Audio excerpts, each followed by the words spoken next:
आप सभी को मेरा नमस्कार। मैं किशोर कुमार साहू। आप देख रहे हैं इंजीनियरिंग मैकेनिक्स के वीडियो सीरीज़। इस सीरीज़ के आज के लेक्चर में हम लोग डिस्कस करेंगे रिजल्टेंट ऑफ फोर्सेस के बारे में, या रिजल्टेंट फोर्स के बारे में डिस्कस करेंगे। पहले भी रिजल्टेंट फोर्स के बारे में हमने डिस्कस किया हुआ है। What is resultant force? Resultant force is the single force that would produce the same effect on an object as two or more forces that are applied to the object। मतलब resultant force क्या force है? किसी body में दो या दो से अधिक फोर्स एक्ट कर रहे हैं और वो फोर्स से जो इफेक्ट पैदा हो रहा है वही इफेक्ट हम एक सिंगल फोर्स से भी प्रोड्यूस कर सकते हैं। तो सभी दो या दो से अधिक फोर्स मिलके जो काम कर रहा था, जो इफेक्ट वहाँ पे प्रोड्यूस कर रहा था, उसके जगह पे हम सिंगल फोर्स अप्लाई करके भी वो काम या वो इफेक्ट प्रोड्यूस कर सकते हैं। तो सभी फोर्स के जगह जो सिंगल फोर्स हमने वहाँ पे एक्ट किया है, अप्लाई किया है, वो सभी फोर्स का क्या कहलाएगा? रिजल्टेंट फोर्स कहलाएगा। ठीक है।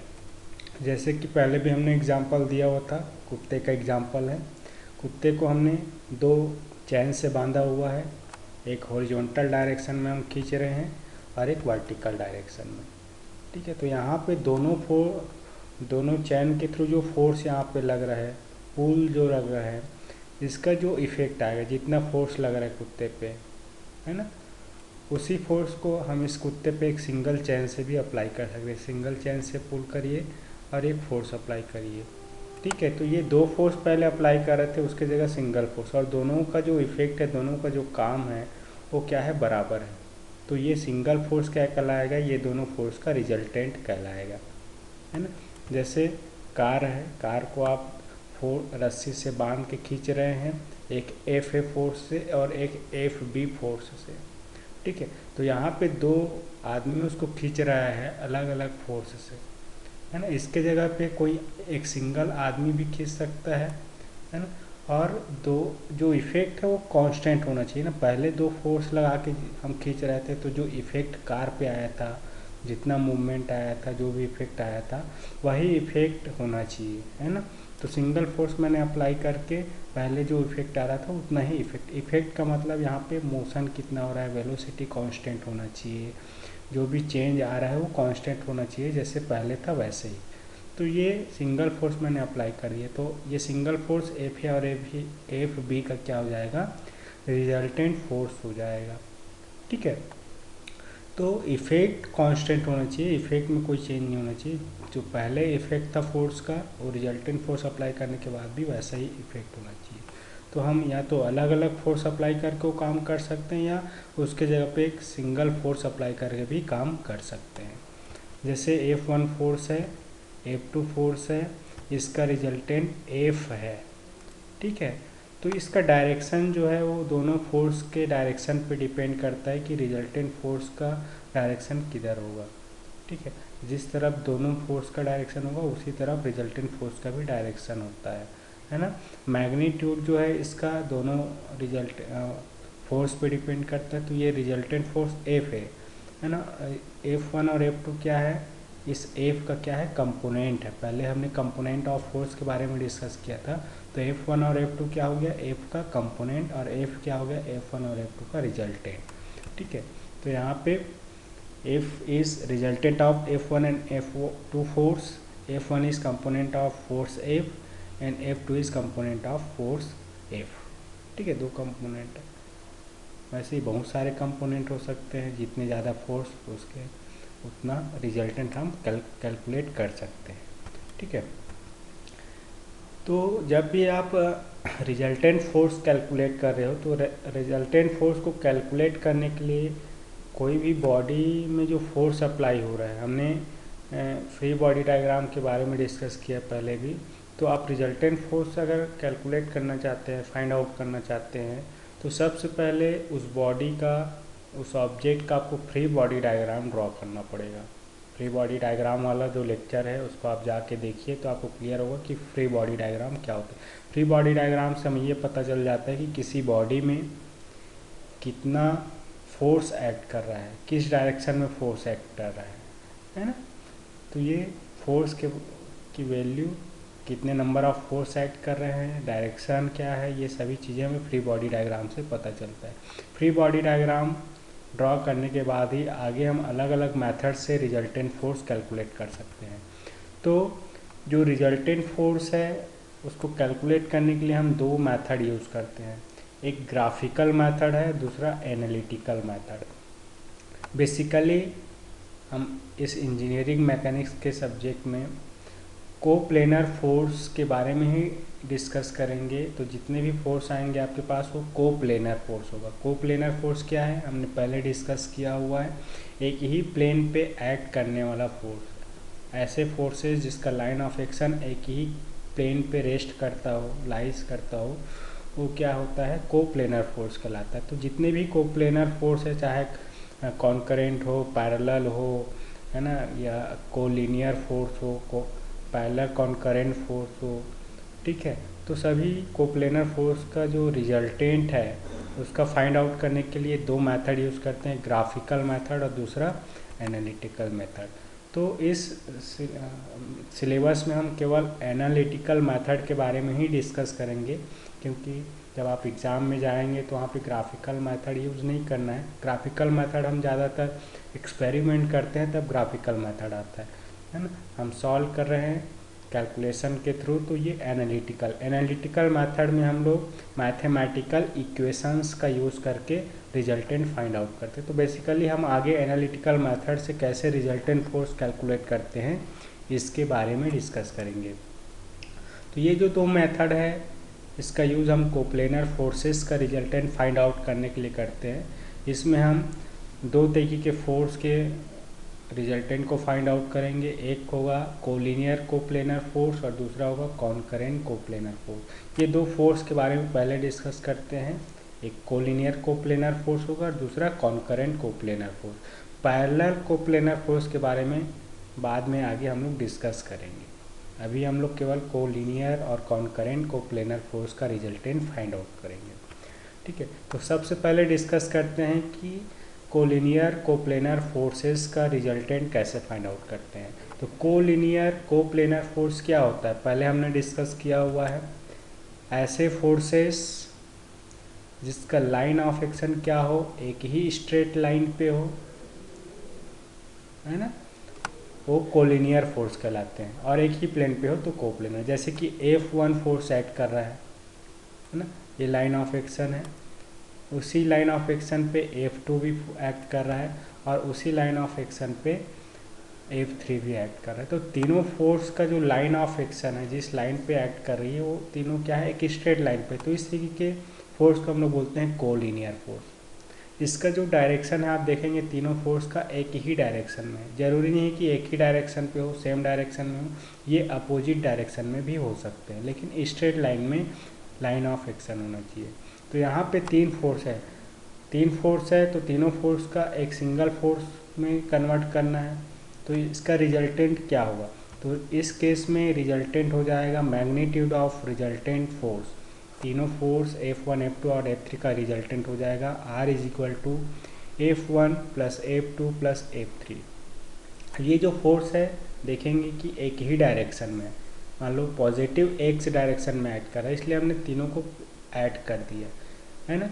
अगर ये फोर्स जो है वो वर्टिकल भी ऐड कर सकते हैं, वर्टिकली मान लो वर्टिकली अपवर्ड डायरेक्शन में है या वर्टिकली डाउनवर्ड है, या हॉरिजॉन्टली X है या हॉरिजॉन्टली -X है, लेफ्ट राइट डायरेक्शन आपको देखना है। सभी फोर्स जो है वो राइट डायरेक्शन में ऐड कर रहे हैं, इसलिए हमने इसको क्या कर दिया, ऐड कर दिया एक ही डायरेक्शन में, सेम डायरेक्शन में। तो तीनों का रिजल्टेंट फोर्स क्या हो जाएगा, तीनों फोर्स को ऐड करने से जो मिलेगा वो रिजल्टेंट, मतलब R की जो वैल्यू है वो तीनों फोर्स के सम के बराबर होगा। तो ये रिजल्टेंट हो जाएगा कोलिनियर फोर्स का, ठीक है। और डायरेक्शन किधर होगा, जिस तरफ तीनों फोर्स ऐड कर रहे हैं उसी तरफ इसका डायरेक्शन होगा, ठीक है। अब देखते हैं कि F1 फोर्स है, इसके लाइन ऑफ एक्शन पे एक F2 फोर्स एक्ट कर रहा है, लेकिन ये अभी अपोजिट डायरेक्शन में है, और एक और फोर्स है F3 जो राइट डायरेक्शन में एक्ट कर रहा है। तो यहाँ पे F1 और F2 क्या है, राइट डायरेक्शन में है, F2 क्या है, अपोजिट डायरेक्शन में, लेफ्ट डायरेक्शन में। तो यहाँ पे resultant of F1 F2 F3 क्या हो जाएगा, देखिए magnitude of resultant force R की वैल्यू क्या हो जाएगा, F1 minus F2 plus F3। तो जो अपोजिट डायरेक्शन में होगा उसको हम क्या करेंगे, माइनस करेंगे, घटाएंगे। F1 राइट डायरेक्शन में प्लस लिया, F3 राइट डायरेक्शन में प्लस लिया, और F2 लेफ्ट डायरेक्शन की तरफ ऐड कर रहा है, अपोजिट है, इसलिए इसको ने माइनस किया। तो रिजल्टेंट जो होगा ये आपने सम किया हुआ है, लेकिन जब सम कर रहे हैं तो आपको प्लस और माइनस को ध्यान देखना है। ज़्यादातर हम लोग जब सॉल्व करते हैं तो पॉजिटिव x को प्लस लेना है, निगेटिव x तरफ माइनस, अपवर्ड फोर्स एक्ट कर रहा है तो उसको प्लस लेना है, डाउनवर्ड फोर्स एक्ट कर रहा है तो उसको माइनस लेना है। तो इस तरीके से ये साइन कन्वेंशन आपको लेना है जब आप सम कर रहे हैं, है ना। तो ये हॉरिजॉन्टल डायरेक्शन में फोर्स एक्ट कर रहा है तो इसका कोलिनियर कोप्लेनर फोर्सेस है, इसका रिजल्टेंट इस तरीके से फाइंड आउट करते हैं। और इसका जो डायरेक्शन होगा, रिजल्टेंट का डायरेक्शन किधर होगा, जिधर ये वैल्यू आएगा। मान लो पॉजिटिव वैल्यू आ रहा है तो पॉजिटिव वैल्यू की तरफ इसका डायरेक्शन होगा, है ना, राइट तरफ। अगर ये निगेटिव वैल्यू आ गया आर का तो इसका डायरेक्शन होगा लेफ्ट की तरफ, F2 की तरफ, है ना। ये वैल्यू पे डिपेंड करेगा कितना आ रहा है, पॉजिटिव वैल्यू आ रहा है या निगेटिव वैल्यू आ रहा है आर का, तो उसके हिसाब से ये डायरेक्शन, पॉजिटिव और निगेटिव जो है ये फोर्स के डायरेक्शन को डिफाइन करता है। आई होप कि कोलिनियर कोप्लेनर फोर्स का रिजल्टेंट कैसे फाइंड आउट करते हैं आपको क्लियर हुआ। एक एग्जांपल से हम लोग इसको और समझते हैं। 3 collinear horizontal forces of magnitude 200 newton, 100 newton and 300 newton are acting on a rigid body. Determine the resultant of forces analytically and graphically when all the forces are acting in the same direction. Second condition is the force 100 Newton acts in the opposite direction. ठीक है, तो यहाँ पे 3 force act कर रहे हैं किसी rigid body पे, और तीनों फोर्स क्या है, हॉरिजॉन्टल है, साथ ही साथ कोलिनियर भी है। तीनों का मैग्नीट्यूड दिया हुआ है, मान लो F1 200 Newton, F2 100 Newton, F3 300 Newton, है ना। पहली कंडीशन है all forces are acting in same direction, एक ही डायरेक्शन में। मान लो ये राइट डायरेक्शन में ऐड कर रहा है F1 F2 और ये F3, तीनों फोर्स एक ही डायरेक्शन में है, तो तीनों का रिजल्टेंट क्या हो जाएगा, resultant R is equal to F1 plus F2 plus F3 is equal to 200 newton plus 100 newton plus 300 newton. तो फाइनली ये जो वैल्यू हमें मिलेगा 600 न्यूटन। तो ये तो हो गया मैग्नीट्यूड। अब इसका डायरेक्शन किधर होगा, जिधर तीनों फोर्स का डायरेक्शन है ना, ये रिजल्टेंट का डायरेक्शन तीनों फोर्स के डायरेक्शन की तरफ होगा, पॉजिटिव डायरेक्शन की तरफ। ठीक है, अब दूसरा कंडीशन देखते हैं, force 100 Newton acts in opposite direction. यहाँ पे F1 देखिए राइट की तरफ, लेकिन F2 100 न्यूटन जो फोर्स है अपोजिट लेफ्ट की तरफ एक्ट कर रहा है, और F3 राइट की तरफ। तो यहाँ पे resultant of F1 F2 F3 क्या हो जाएगा, R is equal to F1 minus F2 plus F3। हमने F2 की वैल्यू माइनस में ली हुई है क्योंकि ये निगेटिव x की तरफ एक्ट कर रहा है, बाकी दो फोर्स पॉजिटिव x की तरफ एक्ट कर रहा है। फाइनली इसको आप सॉल्व करेंगे तो ये मिलेगा 400 न्यूटन। तो ये रिजल्टेंट का जो वैल्यू है वो पॉजिटिव वैल्यू आया है, इसका मतलब यहाँ पे भी रिजल्टेंट का जो डायरेक्शन होगा पॉजिटिव के तरफ होगा, है ना, राइट डायरेक्शन में होगा। तो इस तरीके से हम मैग्नीट्यूड और डायरेक्शन को कैलकुलेट कर सकते हैं एनालिटिकल मेथड से, जब फोर्स क्या हो, कोलिनियर कोप्लेनर फोर्स हो। ठीक है, आगे हम लोग डिस्कस करते हैं resultant of concurrent coplanar forces.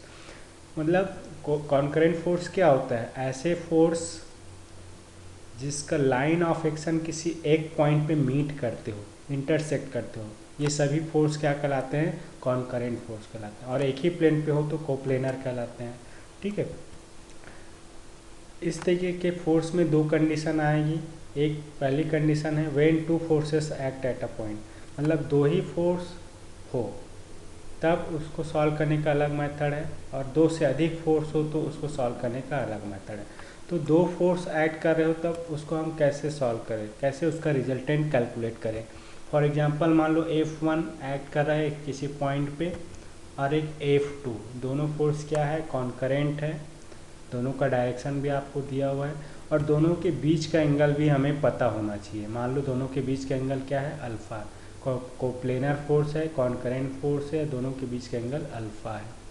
तो इसका रिजल्टेंट फाइंड आउट करने के लिए हम क्या करते हैं, ग्राफिकल मेथड भी यूज़ कर सकते हैं। जैसे हमने पहले डिस्कस किया हुआ है पैरेललोग्राम मेथड, है ना। पैरेललोग्राम मेथड का यूज़ करके इसका रिजल्टेंट हम फाइंड आउट कर सकते हैं। F1 और F2 का लेके हम लोग एक पैरेललोग्राम ड्रॉ करेंगे और ये डायगोनल जो होगा इस पैरेललोग्राम का ये होगा रिजल्टेंट, ठीक है, ये रिजल्टेंट की वैल्यू है। तो यहाँ पे हम लोग ग्राफिकल मेथड यूज़ नहीं करेंगे, ये आर की वैल्यू जो है हम कैसे कैलकुलेट करें। तो magnitude of resultant force R is equal to under root F1 square plus F2 square plus 2F1 F2 cos alpha. ये होता है फॉर्मूला दो कॉन्करेंट कोप्लेनर फोर्स का, है ना। कोई भी दो फोर्स एक पॉइंट पे एक्ट कर रहा हो, दोनों के बीच का एंगल पता हो, तो रिजल्टेंट कैलकुलेट करने के लिए इस फॉर्मूले का यूज़ करना है। R is equal to under root F1 square plus F2 square plus 2F1 F2 cos alpha, ठीक है। अब ये तो हो गया मैग्नीट्यूड। अब इसका डायरेक्शन क्या होगा, तो डायरेक्शन हम लोग देखते हैं, दोनों फोर्स का डायरेक्शन इस तरफ है, तो ये रिजल्टेंट का फोर्स भी इसी तरफ होगा, रिजल्टेंट फोर्स का डायरेक्शन इस तरफ। लेकिन ये एंगल बताना जरूरी कि कितने एंगल पे एक्ट कर रहा है। तो हॉरिजॉन्टल से ये एंगल हम लोग ज़्यादातर डिनोट करते हैं, हॉरिजॉन्टल से कितना एंगल पे ये रिजल्टेंट फोर्स एक्ट कर रहा है। तो मान लो ये थीटा है, तो theta is the direction of resultant force, ठीक है। तो ये direction of resultant force theta is equal to होता है tan inverse F2 sine alpha upon F1 plus F2 cos alpha. F1 F2 force का रिजल्टेंट का मैग्नीट्यूड और direction, alpha क्या है, दोनों फोर्स के बीच का एंगल। तो ये दोनों फार्मूला आपके लिए इम्पोर्टेंट है। जब भी दो फोर्स एक पॉइंट पे एक्ट कर रहा हो, दोनों के बीच का एंगल दिया हो, तो आप इन दोनों फार्मूला का यूज़ करके रिजल्टेंट का मैग्नीट्यूड और डायरेक्शन को डिफाइन कर सकते हैं। एग्जाम्पल से समझते हैं। Two forces of magnitude 240 newton and 200 newton are acting at a point O. If the angle between the forces is 60 degree, determine the magnitude of the resultant force, also determine the angle, ठीक है। ये F1 force है, वो point पे act कर रहा है, F2 force है, वो पॉइंट पे एक्ट कर रहा है, कॉन्करेंट फोर्स है, दोनों के बीच का एंगल अल्फ़ा है ना। और ये पैरेललोग्राम मेथड से इसको हम सॉल्व कर सकते हैं, ये रिजल्टेंट फोर्स होता है। तो यहाँ पे ये एंगल है थीटा हॉरिजॉन्टल से, दोनों हमें आर और थीटा की वैल्यू फाइंड आउट करनी है। तो यहाँ पे दिया हुआ F1 240 Newton, F2 200 Newton, alpha is 60 degree, alpha is angle between F1 and F2। To calculate the magnitude of resultant force, we will use this equation R is equal to under root of F1 square plus F2 square plus 2F1 F2 cos alpha. यहाँ पे आप F1 F2 और alpha की value put up करिए, तो R is equal to हमें मिलेगा under root of 240 square plus 200 square plus 2 into 240 into 200 into cos alpha. इसको आप कैलकुलेट करेंगे तो रिजल्टेंट फोर्स की जो वैल्यू आपको फाइंड आउट होगा 381.57 न्यूटन। न्यूटन यूनिट लिखना इम्पॉर्टेंट है, क्योंकि ये रिजल्टेंट फोर्स क्या है, फोर्स ही है, ठीक है। दो फोर्स की जगह एक सिंगल फोर्स। अब इसका डायरेक्शन हमें थीटा की वैल्यू कैलकुलेट करना है। थीटा क्या है, हॉरिजॉन्टल से कितना एंगल बना रहा है रिजल्टेंट। तो direction of resultant force theta is equal to tan inverse of F2 sine alpha upon F1 plus F2 cos alpha, ठीक है। तो थीटा की वैल्यू हम लोग, ये सारा वैल्यू आप पुटअप करिए F1 F2 अल्फ़ा की, और ये थीटा की वैल्यू हमें मिलेगा 26.966 डिग्री, ये डिग्री में आपको मिलेगा, रेडियन में भी इसको आप फाइंड आउट कर सकते हैं, ठीक है। तो इस तरीके से आप कॉन्करेंट फोर्स, दो फोर्स किसी पॉइंट पे एक्ट कर रहा हो तो उसका रिजल्टेंट फाइंड आउट करने का तरीका है, ठीक है। आगे हम लोग डिस्कस करते हैं जब दो से अधिक फोर्स एक्ट कर रहा हो, more than two forces act at a point, then how we can calculate the resultant of that forces. याद रखिए, अभी हम कॉन्करेंट कोप्लेनर फोर्स के बारे में पढ़े, मतलब सभी बहुत सारे फोर्स एक पॉइंट पे एक्ट कर रहा है। एक पॉइंट का मतलब ये है कि सभी फोर्स का लाइन ऑफ एक्शन होगा, किसी एक पॉइंट पे मीट करेगा, ठीक है। जैसा कि ये पॉइंट O है, इस पॉइंट पे F1 फोर्स हॉरिजॉन्टल से θ1 डिग्री पे एक्ट कर रहा है, F2 हॉरिजॉन्टल से θ2 डिग्री पे एक्ट कर रहा है इस डायरेक्शन में, F3 हॉरिजॉन्टल से θ3 डिग्री पे एक्ट कर रहा है, और ऐसे ही F4 फोर्स θ4 डिग्री हॉरिजॉन्टल से बनाते हुए एक्ट कर रहा है। चारों फोर्स का एंगल डायरेक्शन हमें दिया हुआ है, मैग्नीट्यूड भी दिया हुआ है, F1 F2 F3 F4, और एक पॉइंट O पे एक्ट कर रहा है, कॉन्करेंट है, साथ ही साथ को प्लेनर भी है। तो इसका रिजल्टेंट कैसे फाइंड आउट करें? रिजल्टेंट का मतलब चार फोर्स की जगह एक फोर्स लगा है, ठीक है, जो चार फोर्स मिलके काम कर रहा है वो एक फोर्स काम करेगा। तो इस तरीके के फोर्स जब एक्ट कर रहे हो किसी बॉडी में, तो इसका रिजल्टेंट फाइंड आउट करने का जो एनालिटिकल मेथड है वो है रिजॉल्यूशन मेथड, रिजॉल्व करके, है ना। सभी फोर्स को हम रिजॉल्व करेंगे एक्स और वाई डायरेक्शन में, है ना, दो म्यूचुअल परपेंडिकुलर डायरेक्शन में उसको रिजॉल्व करेंगे, है ना। हमने देखा है कि कैसे रिजॉल्व किया जाता है फोर्स को, रिजॉल्यूशन ऑफ फोर्सेस हमने डिस्कस किए, तो ये करेंगे। उसके बाद वर्टिकल डायरेक्शन में कितना फोर्स एक्ट कर रहा है, हॉरिजॉन्टल डायरेक्शन में कितना फोर्स एक्ट कर रहा है, नेट फोर्स, उसको कैलकुलेट करके हम लोग रिजल्टेंट फाइंड आउट करेंगे। तो रिजॉल्व करके ही हम लोग रिजल्टेंट कैलकुलेट करेंगे। देखिए सबसे पहले स्टेप क्या है, रिजॉल्व करना। तो ये हमने दो एक्सिस ले लिया, एक हॉरिजॉन्टल एक्सिस एक्स और एक वर्टिकल एक्सिस वाई। सभी force F1 F2 F3 F4 को इस एक्स और वाई एक्सिस में हम रिजॉल्व करेंगे। तो रिजॉल्व कैसे करते हैं? कोई भी फोर्स का दो कंपोनेंट होता है, एक कॉस थीटा कंपोनेंट और एक होता है साइन थीटा कंपोनेंट। जिस एक्सिस से एंगल बना रही हो या दिया हो उससे कॉस थीटा कंपोनेंट बनता है और उसके अपोजिट से साइन थीटा। जैसे यहाँ पे F1 फोर्स की बात करें तो F1 एक्स एक्सिस से θ1 डिग्री बना रहा है, मतलब इसका जो एक्स एक्सिस पे जो कंपोनेंट होगा वो कॉस थीटा कंपोनेंट होगा, ठीक है। जैसा F1 और डायरेक्शन F1 की तरफ होगा, ये हो जाएगा F1 cos θ1। वैसे ही इसका sign theta component vertical direction में होगा, y में अपवर्ड डायरेक्शन, F1 का डायरेक्शन अपवर्ड है तो अपवर्ड रहेगा, यह F1 साइन θ1। मतलब F1 को हम दो भाग में क्या कर दिए, स्प्लिट कर दिए, ब्रेक कर दिए, तो ये कहलाता है रिजॉल्यूशन ऑफ फोर्स। F1 को हमने दो हिस्सों में तोड़ दिया। वैसे ही F2 को आप रिजॉल्व करिए। देखिए F2 का डायरेक्शन इधर है लेफ्ट डायरेक्शन में, तो इस θ2 बना रहा है एक्स एक्सिस से, तो एक cos थीटा कंपोनेंट हो जाएगा F2 cos θ2, और साइन थीटा अपवर्ड डायरेक्शन में होगा y एक्सिस पे, तो ये हो जाएगा F2 sign θ2 component of F2 force, है ना। F2 को हमने cos थीटा और साइन थीटा में रिजॉल्व कर लिया। वैसे ही ये F3 हॉरिजॉन्टल से थीटा डिग्री, जिससे थीटा डिग्री बना रहा हो वहाँ cos थीटा कंपोनेंट, तो F3 cos θ3 कंपोनेंट बनेगा, डायरेक्शन F3 की तरफ होगा, और इसका डाउनवर्ड साइन थीटा कंपोनेंट होगा F3 sign θ3 component, direction downward होगा F3 के डायरेक्शन की तरह। वैसे ही F4 का साइन थीटा हॉरिजॉन्टल से θ4 दिया हुआ है, तो ये हो जाएगा F4 cos θ4, और साइन कंपोनेंट डाउनवर्ड होगा क्योंकि F4 का डायरेक्शन डाउनवर्ड है, F4 साइन θ4। तो इस तरीके से हमने सभी फोर्स को क्या कर दिया, स्प्लिट कर दिया cos थीटा और साइन थीटा कंपोनेंट के फॉर्म में।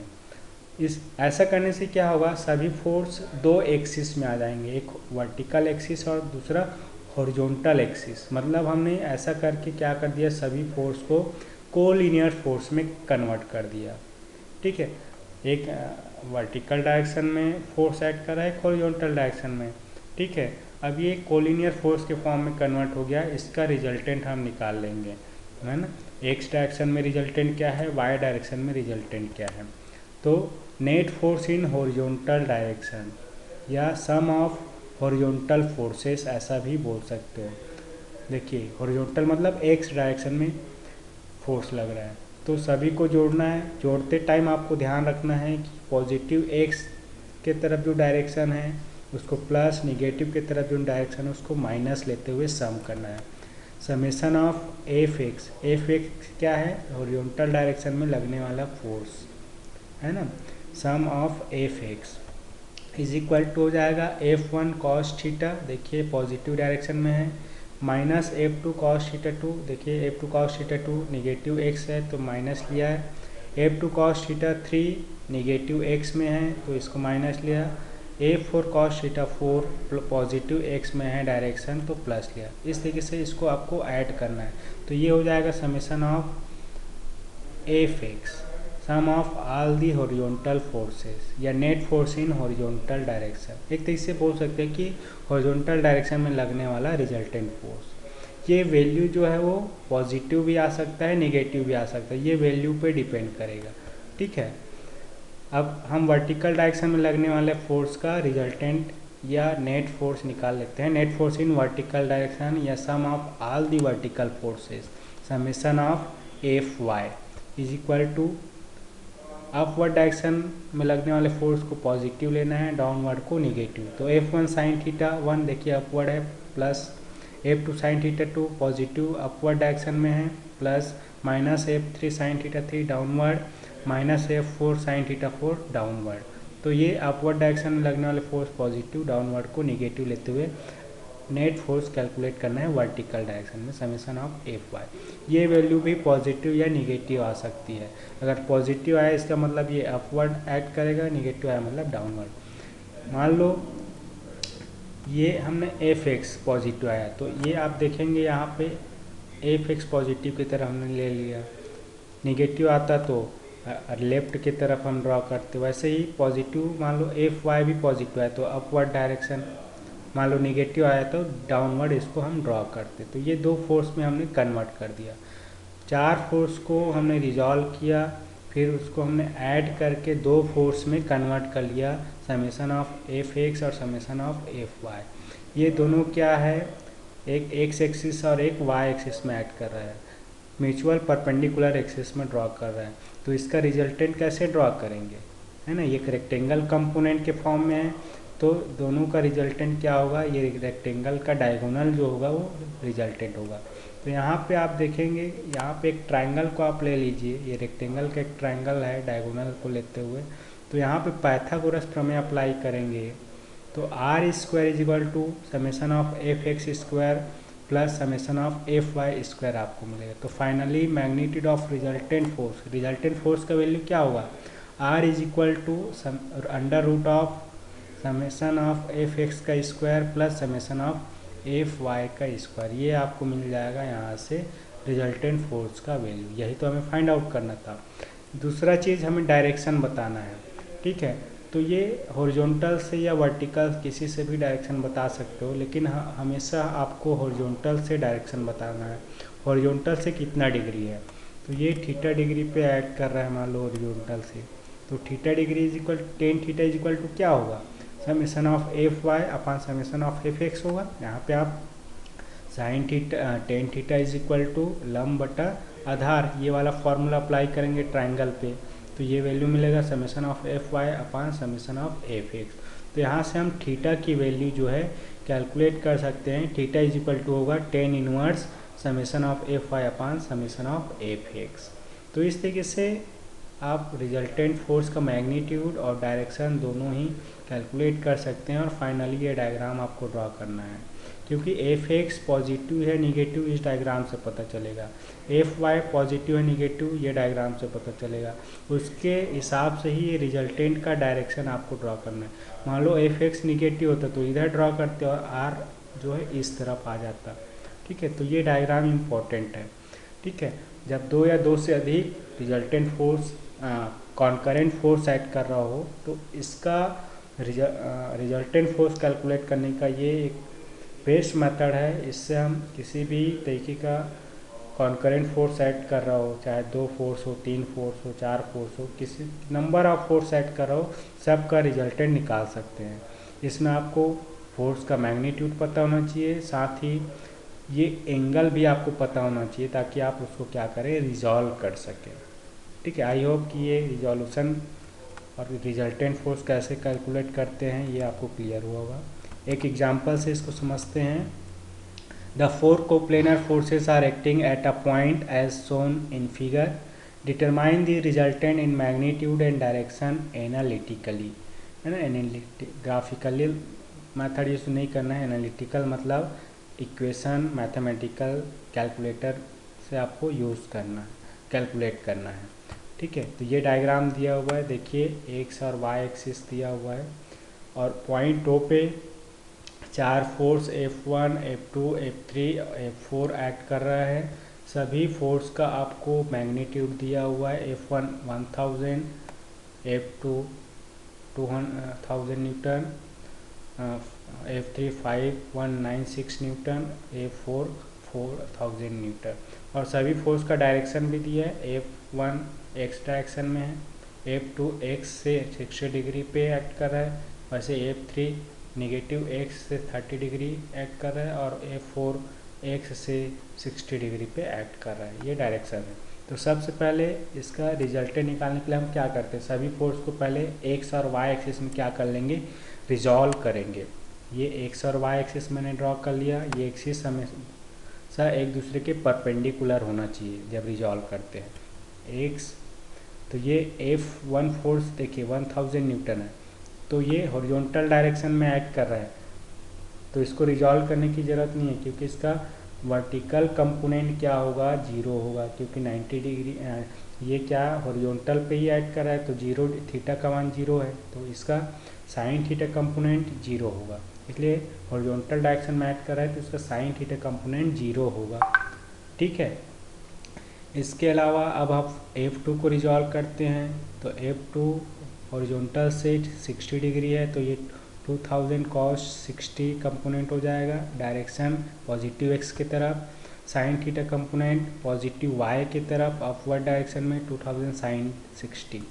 वैसे ही F3 को रिजॉल्व करिए, देखिए निगेटिव एक्स की तरफ डायरेक्शन होगा F3 के डायरेक्शन के हिसाब से, और ये cos थीटा होगा एक्स डायरेक्शन में क्योंकि ये थीटा एक्स से बना रहा है, 5196 cos 30। और इसका साइन कंपोनेंट पॉजिटिव वाई की तरफ होगा अपवर्ड 5196 साइन 30। ठीक है, ऐसे ही आप F4 को रिजॉल्व कर लीजिए। F4 का cos कंपोनेंट पॉजिटिव एक्स में, पॉजिटिव एक्स के तरफ 4000 cos 60 और साइन 60 कंपोनेंट डाउनवर्ड डायरेक्शन में होगा 4000 साइन 60। इस तरीके से हमने सभी फोर्स को रिजॉल्व कर लिया। डायरेक्शन इंपॉर्टेंट है, किस तरफ डायरेक्शन होगा फोर्स का ये आपको ध्यान रखना है। अगर आपने डायरेक्शन गलत दे दिया है तो पूरा कैलकुलेशन गलत हो जाएगा। अब हमें क्या करना है, यहाँ पे magnitude of resultant force calculate करना है, आर की वैल्यू। तो इससे पहले हम इसको कैलकुलेट करने के लिए इक्वेशन यूज़ करते हैं, R is equal to under root of summation of F x का square plus summation of F y का square. Summation of F x क्या है, हॉरिजॉन्टल फोर्स का सम है, सम ऑफ हॉरिजॉन्टल फोर्सेस। इसको आप कैलकुलेट कर लीजिए। Summation of F x is equal to क्या होगा, एक्स डायरेक्शन में लगने वाले फोर्स को सम करना है, ऐड करना है। पॉजिटिव एक्स को प्लस, नेगेटिव एक्स को माइनस। 1000 प्लस है 2000 cos 60 plus minus 5196 cos 30 negative x की तरफ, इसलिए माइनस 4000 cos 60 प्लस। तो ये सभी को आप कैलकुलेट करेंगे तो एफ एक्स का वैल्यू जो आएगा 1402 न्यूटन में, क्योंकि फोर्स की यूनिट यहाँ पे न्यूटन में है। Sum of vertical forces calculate कर लीजिए। Summation of F Y, upward direction force को पॉजिटिव, डाउनवर्ड को नेगेटिव लेना है। 2000 sine 60 upward, 5196 sine 30 upward, minus 4000 sine 60 downward. इसको आप ऐड करेंगे तो ये एफ वाई की वैल्यू मिलेगा 865.95 न्यूटन। पॉजिटिव वैल्यू है एफ एक्स और एफ वाई, इसका मतलब एफ एक्स प्लस एक्स की तरफ होगा और एफ वाई प्लस वाई की तरफ। इसका रिजल्टेंट आप रेक्टेंगल बना के ऐसे कैलकुलेट कर सकते हैं, ये डायगोनल जो होगा रिजल्टेंट होगा। तो यहाँ से आर का जो फॉर्मूला है इसमें आप वैल्यू पुटअप करिए एफ एक्स और एफ वाई का, तो आर का जो वैल्यू हमें मिलेगा 1647.87 न्यूटन। देखिए ये इसका वैल्यू आपको मिल जाएगा। डायरेक्शन पॉजिटिव की तरफ होगा एफ एक्स और एफ वाई के बीच में। इसका डायरेक्शन हम कैलकुलेट करेंगे, direction of resultant force theta horizontal से आपको कैलकुलेट करना है, तो ये हो जाएगा tan theta is equal to summation of F Y upon F X. यहाँ पे theta is equal to 10 inverse F Y upon F Y और एफ एक्स की वैल्यू पुटअप करिए, थीटा का वैल्यू आपको मिलेगा 31.70 डिग्री। तो इस तरीके से हम डायरेक्शन भी कैलकुलेट कर सकते हैं। कैलकुलेशन आप करिए, कैलकुलेटर यूज़ करके इजीली आप रिजल्टेंट फोर्स कैलकुलेट कर लेंगे। आई होप रिजल्टेंट फोर्स आपको क्लियर हुआ होगा, कैसे हम रिजल्टेंट फोर्स कैलकुलेट करें। इस लेक्चर में बेसिकली हमने कोप्लेनर कॉन्करेंट फोर्स के बारे में डिस्कस किया है, ठीक है, जो कि ज़्यादातर आपके सिलेबस में पूछा जाएगा। ठीक है, आगे हम लोग पैरेलल फोर्स के बारे में ही डिस्कस करेंगे जब ये टॉपिक कंप्लीट होगा। इस लेक्चर में इतना ही। Thank you for watching this video. Keep smiling.